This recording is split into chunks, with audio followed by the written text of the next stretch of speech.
Ayun, so mawala po ang ating live dahil sa nawala po yung ating internet, naputol, namatay po kasi yung laptop. So ayan, purihin ng Panginoon.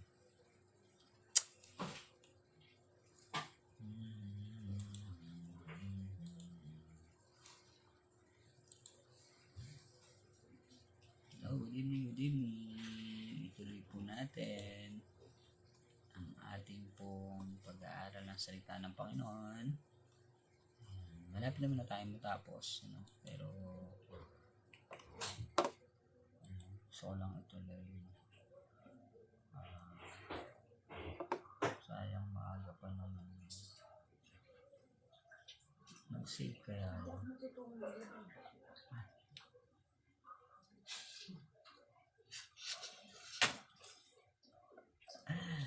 At least meron pag-pray mo. May 1 million na yan. Ay, parehas na wala. Kasi wala yung internet. Check mo nga ito, Hal. Internet. Wala nga internet eh. Sana mo.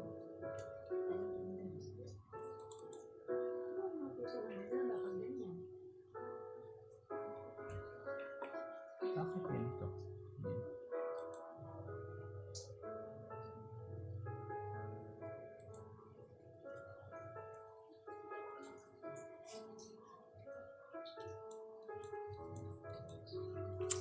So yan.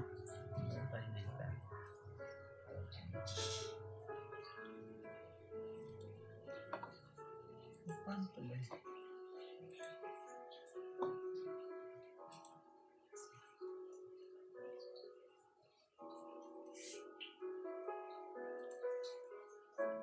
Dapat itong laptop naka-fix para hindi nagagawa. Hindi pa naman kasi pantay itong patungan na ba. Okay na. Ipat natin yun. Pero okay na nga ito kasi malakas naman dito. Check mo nga kung kay sa main account ko kung hindi nagpuputol-putol. Hindi ko na ililipat para hindi mawala yung phone. So ayan po, nag-relight po tayo dahil nawala po ang connection natin kanina sa okay naman, tuloy-tuloy, hindi nagpuputol. So Hindi ko alam kung sa akin kasi minto sa'yo. Ay, loading. Pero okay na yun. Ayan. So, purihin ng Panginoon. Check ko lang ito isa. Ito na. Nawala rin dito. Lakas naman. So, mag-live din tayo dito sa kanila.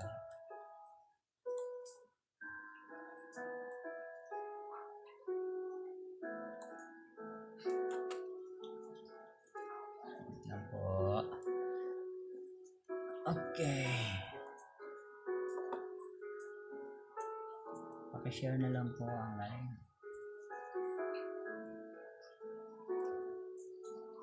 Ito pa ang hirap.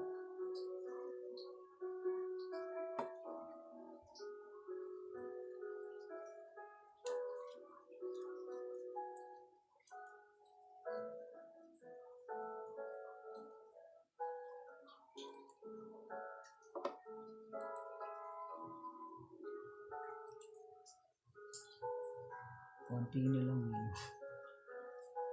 Hindi pa natapos.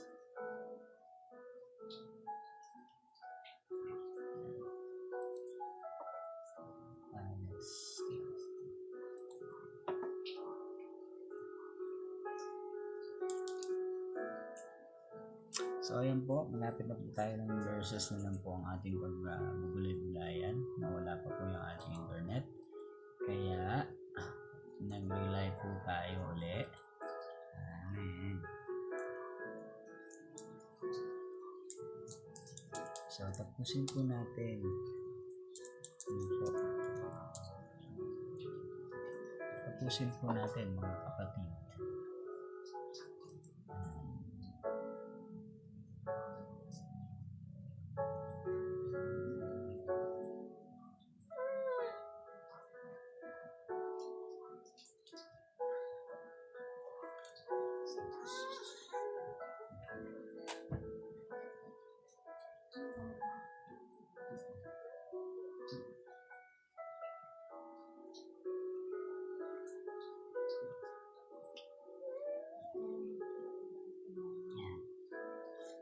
Ay, diba? Nagising isa. Sige, check mo natin.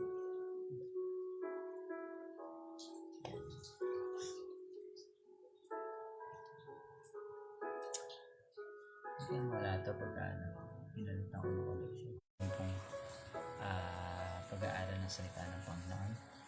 So, ayan. Naka-on ba ito? Alright, so sige. Verse 25. Chapter 18, verse 25 to 32. Sinabi ni Yahweh kay Moses, sabihin mo sa mga Levita, pagtanggap ninyo ng ikasampung bahagi ng mga Israelita, ihahandog ninyo kay Yahweh ang ikasampung bahagi noon. So, yun natanggap ninyo ng ikasampung bahagi, iabot naman nila yun kay Moses. Ano po? Tama ba ako? Yan. Ihandog kay Yahweh. Ano?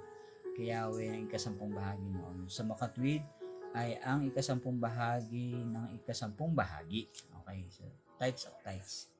Okay, ito yung sinatawag nilang tithes of tithes. Ayan. Purihin ng Panginoon, no? So, ang handog ninyong ito ay siyang katumbas ng handog ng ibang lipi mula sa anyo ng kanilang mga bukuring at ubasan. Sa gayong paraan, kayo man ay maghahandog ng ikasampung bahagi kay Yahweh sa pamamagitan ng ikasampung bahagi na nang tinatanggap ninyo sa mga Israelita. Iyon naman ay ibibigay kay Aaron. Kasi ang bahagi ni Aaron yung bahagi ng Panginoon. So, ang pinakamainam na handog na tinatanggap ninyo ang inyong ihahandog para kay Yahweh. Kaya sabihin mo sa kanila na pagkatapos ibukod ang pinakamainam na bahagi ng ikasampung bahagi ng buong Israel, ang matitiray sa kanila o kanila na. Iyan ang siyang katumbas ng inaani ng ibang lipi at ng kanilang bunga, mga bukrin at ubasan. At maaari nilang kainin iyon kahit saan, pati ng kanilang sambayan, sapagkat iyan ang kabayaran ng kanilang paglilingkod nila sa toldang tipanan. Hindi kayo magkakasala sa pagkain matitira kapag naibukod na ninyo ang pinakamainam. Ngunit kung hindi pa naibukod at naihandog kay Yahweh ang mga pinakamainam at ito'y kinain ninyo, maituturing nilalapastangan ninyo ang handog ng mga Israelita at kayo'y dapat mamatay. So, purihin ang pagbabasa ng salita ng Panginoon. Napakalinaw po ng ating pong nabasa, no, na merong mga details na uutos ng Panginoon na noon hanggang ngayon. Sabi niya, ito ay gagawin, sabi niya sa habang panahon. Sabi niya, so hanggat sa panahon natin, ay ito ay dapat na magawa at matugunan, no, at matupad dahil ito ay kalooban ng Panginoon, pinag-uutos ng Panginoon lalo nito sa mga lingkod ng Panginoon. Ito ay pinag-uusapan tungkol sa mga lingkod at mga lingkod ng Panginoon na naglilingkod sa templo na walang bahagi doon sa mga lupain. Kaya mapalad din mapalad yung mga pinagkalooban ng Panginoon ng mga lupain, mga kahayupan, no, na kanila pong tinatangkilik, na kanila pong pinagyayaman. So sa tulong din ng Panginoon, kung bakit napagyayaman nila yon, kasi Kaya pinagyayaman ng Panginoon yun para meron silang may handog.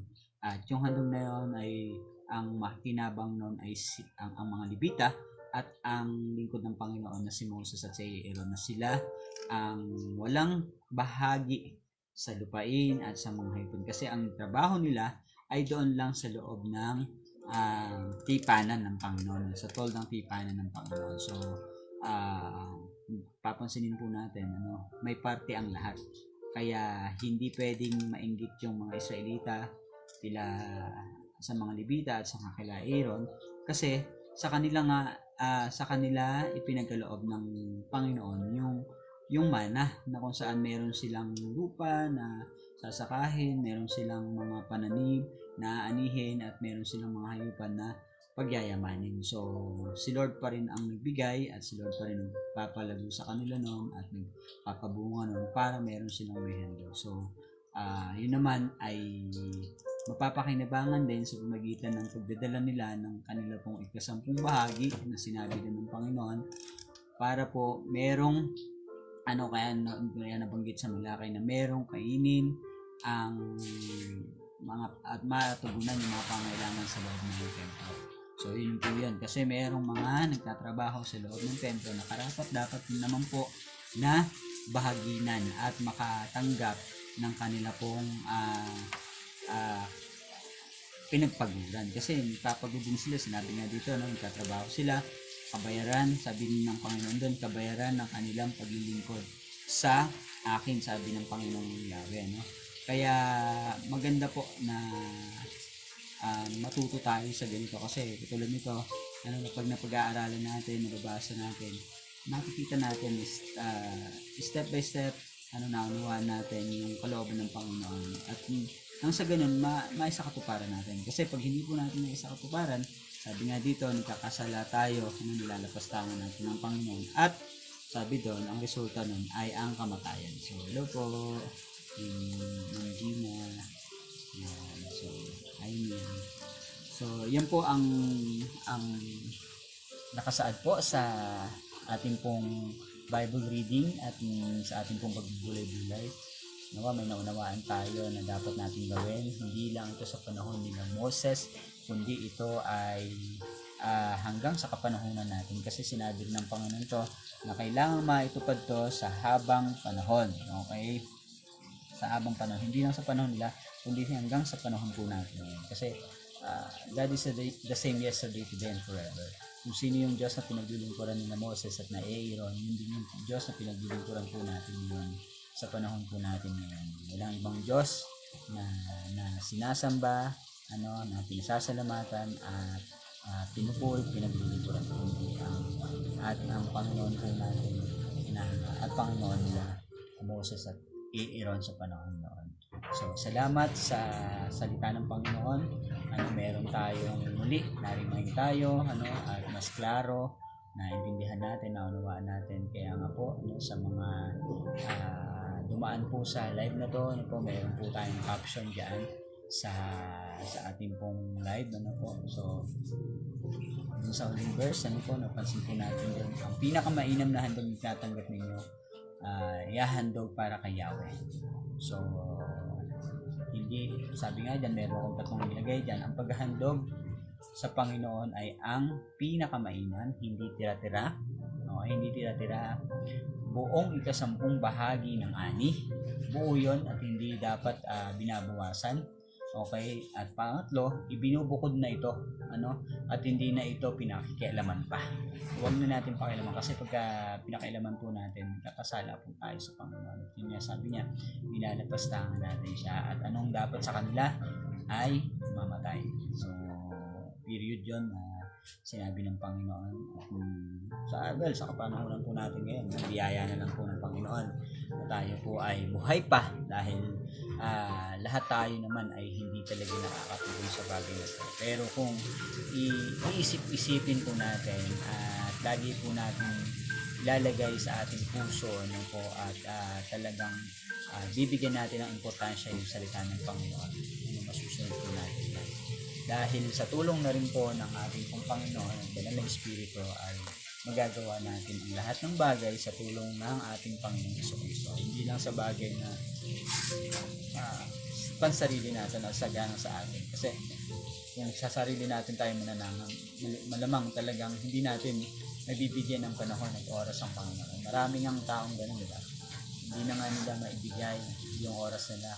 Sa tingin mo, maibibigay pa nila ang bahagi ng Panginoon na mga bagay na katulad ng 10 bahagi ng kanilang ani. Mahirap na po sa kanila yun. Kasi nga, hindi na nga nila maibigay yung sarili nila eh. So, paano pa nila maibibigay? Kaya, dapat talaga maturuan, maituro at makapakinig ang mga tao sa mga bagay na ito. Kasi kung talagang sila ay nasa Panginoon, sa Panginoon sila, isa sila na dapat ay gumagawa at tumutulong ito. Kaya ang nais ng Panginoon sa atin ay pusong tapat na naglilingkod at sumusunod sa Kanya. Yan ang hinahangad niya. Tayo man ay hindi tapat, alam po natin na ang Diyos ay nanatiling tapat sa atin at yung Kanyang mga salita ay totoo at tapat na gagawin niya. Kaya ayan, sa tulong ng ating Panginoong Jesucristo, sa panahon po natin ngayon, sa ating generation, humingi tayo ng patuloy na tulong upang matupad natin ang mga bagay na ito. Dahil yung mga sinalita niya noon, hindi yun para sa noon lang, kundi ito ay para sa walang hanggan. Ano po, dahil ang sabi nga, no, ang mundo ay mawawasak, ngunit ang kanyang salita ay mananatili. Kaya, sikapin po natin, patuloy po natin salisikin. Kaya nga laging sinasabi ng Panginoon na basahin natin to, huwag natin kalilimutan. Ito ay pagbulay-bulayan araw at gabi. Kaya salamat sa Panginoon. Even ako, na-remind ako sa aral ng Panginoon na ito pala yung higit na minanasa ng Panginoon. Well, sa kapanahon na natin ngayon, talagang hindi naman na hinahangad ng Panginoon kahit na anong handog. Ang hinahangad ng Panginoon yung puso natin, ang pusong malinis, pusong mapagpakumbaba, pusong magmamahal, at pusong handang sumunod sa Panginoon. So pagka nasa handa na yan, yan ay talagang sadyang magiging katanggap-tanggap at magiging mabangusang sa harapan ng Panginoon. So napakasarap po na mag-puri at magbulay-bulay ng salita ng Panginoon. Salamat po sa gabi nito, salamat po sa Panginoon. Okay, so mag-note lang po ako as my meditation. So kayo rin po, kung meron po kayong notebook and Bible, i-note nyo lang po dyan kung ano yung verse na tumimo sa inyo. Napakasarap na pag bulay-bulayan yung salita ng Panginoon. So sa akin, yan nga po, meron na po ako nilagay dyan mula dun sa verse, chapter 18 verse 29 to 30 po.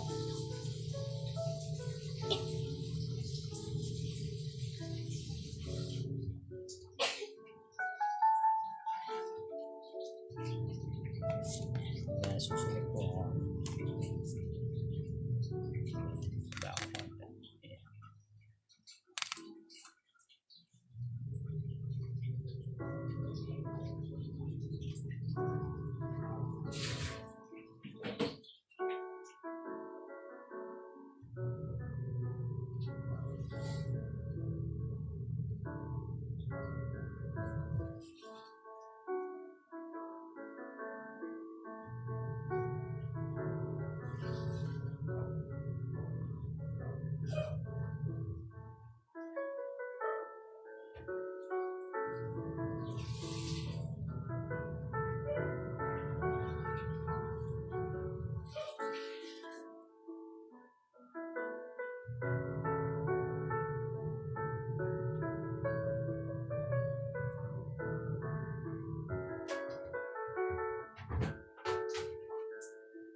Ay, good evening po, Ma'am Chloe.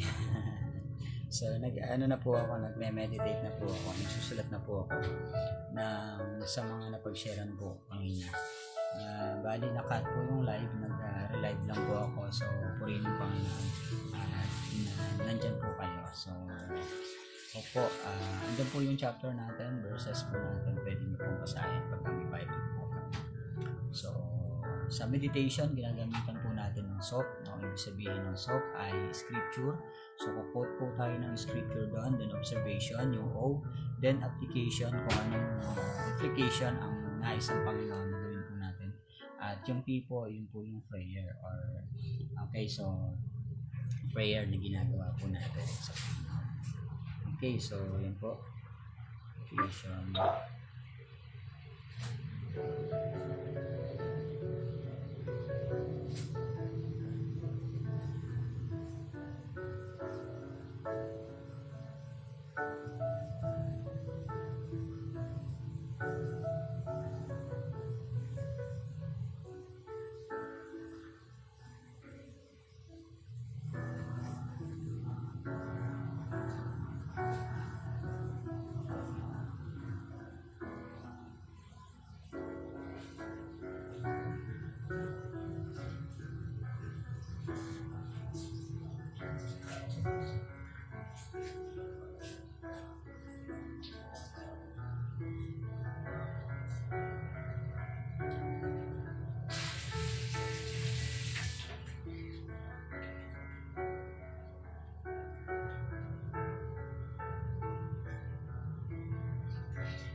Amen. Praise God. To God be all the glory. Salamat po sa panahon at oras na iyong binigay sa mga manonood. So, nawa po may naunitigan at nawaan po tayo. Tayo pong lahat yung manalangin. Ama namin Diyos na makapangyarihan sa lahat. Salamat po sa oras na to. Kami po ay tinuruan mo kung paano gumispeto, gumalang, at sumunod sa nais mo, sa kalooban mo, at sa mga pinagagawa mo, Lord. Sa oras na to, meron kaming responsibilidad na tugunin ang aming pong mga tungkulin na dapat po namin gawin na naayos at maging tapat, maging malinis at maging tama yung aming pong mga ginagawa sa iyong harapan. Minsan pa, O Diyos, bigyan mo kami, Panginoon, ng malinaw na pangunawa at kaalaman mula sa iyo. Patuloy, Ama, na kawan mo kami, Panginoon. Hubugin mo kami, Panginoon God, at patuloy, Ama, na sa lahat ng aming pong tinatangkilik ay maibalik namin sa iyo ng buong buo. Ayaw mo, Panginoon God, ng mga tira-tira. Ayaw mo, Panginoon God, ng kapintasan. Ayaw mo, Panginoon God, na ito ay pinakikialam mo. Because, Lord God, buong buo na iyo pong hinahangad para sa paghahandog nito, Panginoon Lord God. At sa kapanahonan namin na ito, Panginoon Lord God, ay hindi ito nawalang saysay, pagkus Lord God. Inanasa mo pa rin sa amin, Panginoon, na kami ay magtapat sa iyo, Panginoon. Lord, patawarin mo kami kung hindi kami tapat, Lord God, sa aming pong paghandog sa iyo, pagkakaloob at pagbibigay ng dapat ay sa iyo. Lord God, na lagi mong tinuturo, Panginoon, na kung ang pera na dinamukha ni Cesar ay ibigay dapat kay Cesar at ang sa iyo ay dapat ibigay sa iyo, Panginoon. Kaya Lord God, sa oras na to, Panginoon, nawa, Panginoon Lord God, sa pagkakataong ito, Panginoon, maging tapat kami at gawin namin ang naayos sa iyong kalooban ang lahat ng bagay na ito, Panginoon, sapagkat tunay na nagmumula sa iyo ang lahat ng bagay. lahat ng aming pong mga mana, lahat po ng aming tinatangkilik, lahat ng meron kami, Panginoon Lord God, even na anumang mga achievement at trabaho, anumang mga income, lahat ng mga kinakain namin, lahat ng mga pagpapalang tinatanggap namin ay galing sa iyo, Lord God. Lahat ng iyon, Panginoon, sabi mo nga, Panginoon, merong kaparte na dapat ay maibigay sa iyo at na ito ay responsibilidad ng bawat isa sa amin na ipagkaloob to, Panginoon Lord God. Lord, tulungan mo kami, Panginoon, minsan pa sa gibing ito na magawa ang mga bagay na ito, Panginoon. Minsan pa, itinataas po namin, Panginoon Lord God, ang bansang Pilipinas. Ikaw na po ang patuloy, Ama, na kumilos dahil sa ganang sa amin, wala po kami kakayanan. Kahit na ipagsigawan namin ang gusto namin na makita sa aming pong bansa, Panginoon Lord God. Ikaw pa rin ang may control, ikaw pa rin, Panginoon Lord God, ang may hawak ng mga buhay po ng bawat isa, lalo na po ang mga nasa politika at mga nanunungkulan mula sa presidente, vice-presidente, sa dating presidente, sa mga senator, sa lahat ng mga nakaupo mula sa taas hanggang sa baba ng panunungkulan sa bawat bayan ng syudad, Lord God. Hallelujah. Ikaw po ang Diyos na patuloy, Ama, na mag-ayos nito, Panginoon. Dalangin po namin, Panginoon, minsan pa, hallelujah, na magpakita ka ng signs and wonders sa kanila at patuloy, Ama, na magkaroon ng pusong mapagpakumbaba, pusong nagnanasang ikaw ay maranasan. Lord God, alisin ang anumang mga pansariling hangarin in the name of Jesus.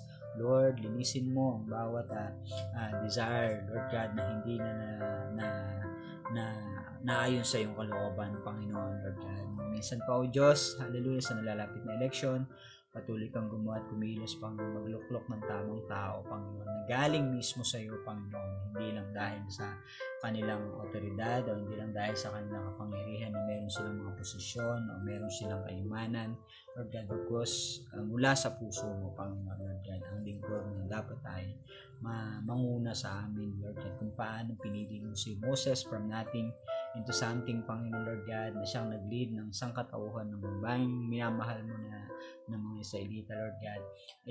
Gayon nawa, Panginoon, Lord God, na pumili ka ng karapat-dapat na maglilingkod na sa iyo, Panginoon, Lord God, para sa bansang Pilipinas, Panginoon, Lord God. Nawa, Panginoon, ang maglingkod sa iyo, Panginoon, ay yung may takot sa iyo. Hallelujah. At handang sumunod sa iyo. Hallelujah. Higit sa kung ano man ang pwede nilang makamtan dito sa lupa na mga kayamanan.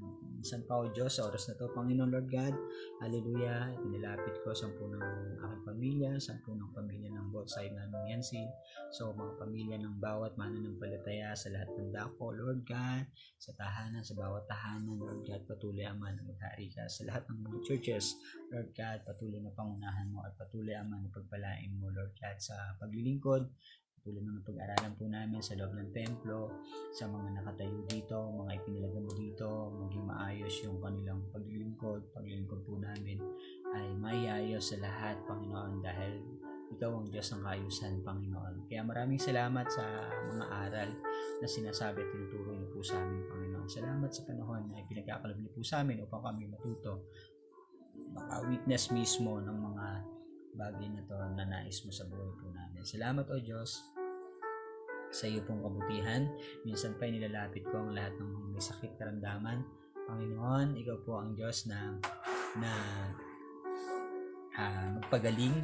Puin mo, Panginoon, ng iyong makapangyarihang kamay ang lahat ng mga nakakaranas ng sakit karamdaman sa pisikal mula ulo hanggang paa. Even lalo na ang mga case ng mental disorder, Lord God. Lord God, dahil pag magulo ang isip, mahirap ang panalangin ng isang tao. Magulo ang kalooban, Lord God, mahirap na makapag-focus sa iyo. Kaya, Lord God, patuloy nawa na ang kapayapaan na maghari po sa bawat isa po sa amin, bawat tahanan, Lord God, kapayapaan, Panginoon, sa kabila ng iba't iba rin ang nararanasan. Mayroong mga sagana, mayroong mga naghihirap, mayroong mga wala, Panginoon, Lord God. Ikaw pa rin ang Diyos na humatagpo, Lord God, for as you said in your word, Lord God, you shall supply all our needs according to your riches. Lord, we believe you, Panginoon, na lahat ng bagay ay pagmamayari mo sa iyo at ikaw ang Lord God na kumakatagpo ng aming mga pangailangan. Lagi mo sinasabi na nilalaman mo sa amin o magkalala sapagkat alam mo na lahat ng aming mga pangangailangan. Kaya Lord God, sa oras na to, salamat po sa iyong ginagawa sa buhay po namin. Tunay nga na ang buhay ay may silang, ang buhay ay hindi po namin alam, Lord God, hindi po namin hawak. Kaya nga Panginoon, kaya mo na maratan mo kami, makita mo kami, madatnan mo kami, Panginoon, na gumagawa sa iyong kalooban. Kaya Lord, sa oras na ito, Panginoon, minsan pa kumatok ka ng mga puso, mga tahanan, mga pamilya na handang makinig, tumanggap sa iyong salita, at hayaan mo na maghari ka sa bawat pamilya. Lord, minsan pa, O Diyos, tinataas ko yung Panginoon, Lord God, ang mga nagparang, especially ang Panginoon, Lord God, sa pangalawang beses sa kanyang pag-apply, Panginoon, sa DepEd. Lord, patuloy po namin kiniklaim at dinideklara ang kanyang pagpasok sa DepEd ay makaparaan ng Lord God ay umilos sa kanya, Panginoon, upang sa tagal ng kanyang pagtitiis at pag-asa na ikaw ang Diyos ang gumawa sa kanya, Panginoon God, ay makamtan niya, Panginoon, ang desire niya. Lord, let it be, Panginoon. Salamat, Panginoon, sa lahat ng mga lingkod mo, especially dito sa Nueva Ecija, Panginoon, Lord God, na patuloy mo pinagkakaisa sa gabi-gabing pananalangin ng Init Prayer Warrior, Lord God, at magdadaos ng 5 taon sa darating na Lunes, Panginoon, na may patuloy po namin maranasan ang iyong pagkilos sa kapangyarihan at mga pagpapala na magkakalapit po sa amin, Lord God. Kaya, Panginoon, sa lugar na kung saan doon kami magpipipon-tipon, Panginoon, para ikaw ay tanghal sa aming mga buhay. Pagpalain mo kami, Panginoon.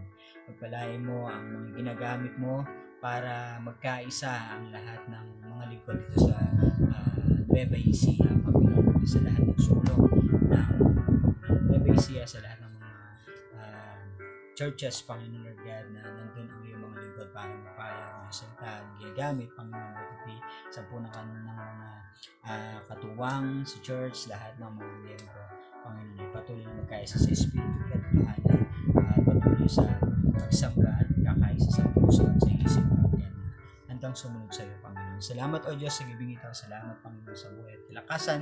Salamat, minsan pa, bukas mo ang iyong durangawan sa langit para ibuhos ang masaganang pagpapala sa iyong mga sanilikha, Panginoon, Lord God, na umaasa sa iyo at nananampalataya sa iyo, Diyos, Panginoon. Lahat ng rebellious spirit, Panginoon, Lord God, lahat ng mga nagre-reject, lahat ng mga umiwas, mga talikod at lumalayo, Panginoon, Lord God, sa iyong kalooban. Minsan pa, kawan mo sila, Panginoon, Lord God, at patuloy naman na i-restore sila, i-renew sila, i-remind sila, Panginoon, Lord God, magkaroon sa kanila ng breakthrough, Panginoon, Lord God, na isang araw makita nila at maalala nila na merong Diyos na nagmamahal, merong Diyos na naggagabay at nagbibigay ng daan para po sa kanilang kaligtasan, para po sa kanilang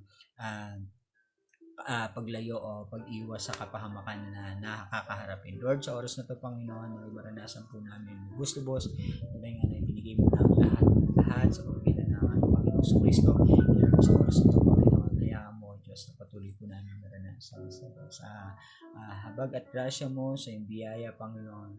Maraming salamat, Panginoon, Lord God. Let it be, Panginoon, Lord God, magkaroon ng breakthrough, financial, Lord God, material, Lord God, sa mental, Lord God, emotional, at magkaroon ng overflowing blessing, Lord God, na nagmumula sa iyo, na walang kalakip na pagdurusa, walang kalakip na disappointment, Lord God. Because, Lord God, mapupuno ng kagalakan ng bawat isa, Lord God, at patuloy, Ama, na kakatiwala sa iyo ang lahat, pati ang aming buhay, Panginoon. Salamat po sa bayan ko, Panginoon, Lord God. Pagpalain mo kami, Panginoon, sa buong namin mga pamilya, Panginoon, Lord God. Minsan po, Diyos, pinabalik namin sa iyong lahat ng kapurihan, pagdakila sa tayong pangalan ng Diyos Ama, Diyos Anak na sa Kristo, Diyos Espiritu Santo. Amen, amen, and amen, and amen. And God be all the glory. God bless you all. Amen. So, praise God sa bawat buhay po natin. Sa Diyos ang lahat ng papuri. God bless po. God bless po. Maraming Ismael.